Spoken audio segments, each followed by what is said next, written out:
So do you feel from the time that your days at Games Workshop promoting the hobby and then starting your first gaming club and then moving on to like various your various posts throughout your career, do you feel like the stigma behind gaming has changed and that it's easier now to start a gaming club than it was before? Or do you feel like you still encounter the same sorts of blockages of people where it's like, I don't know, man, that sounds like devil worship to me.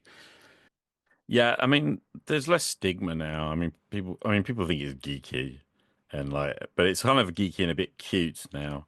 You get people like, oh, bless, oh, isn't it cute?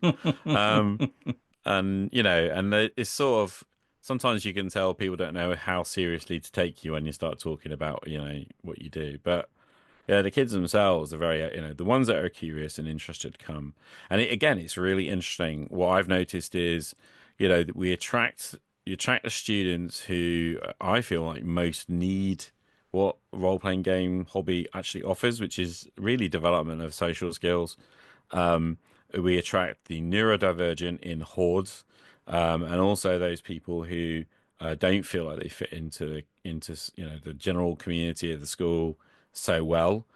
So anybody who's kind of on a little bit fringe in terms of the way they see themselves or the way in which they're interested, what they're interested in, all that sort of stuff, tends to kind of gravitate in towards this little community. So that hasn't changed at all, since, as far as I can tell, since I was doing it. Way back when I was a teenager. We were a fringe group then.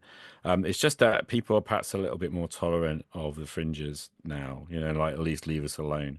I'm not aware that the kids are getting horrendously bullied for being, they don't hide it. They don't, that they're doing what they do. And in fact, I mean, in my present gaming club that we've got running, they very proudly, okay, this is going to sound geeky and sad, but, the GM of the Dungeons and Dragons 5th edition game, he turns up in a wizard's robe, with a hat. It is awesome. That is And great. others of them dress up, and there's a little bit of LARPy kind of feel to it all, which is just awesome. And like actually, I could not do. I mean, I would never have had the confidence to do that when I was 12, 13 years old, but they do, and it's kind of fun.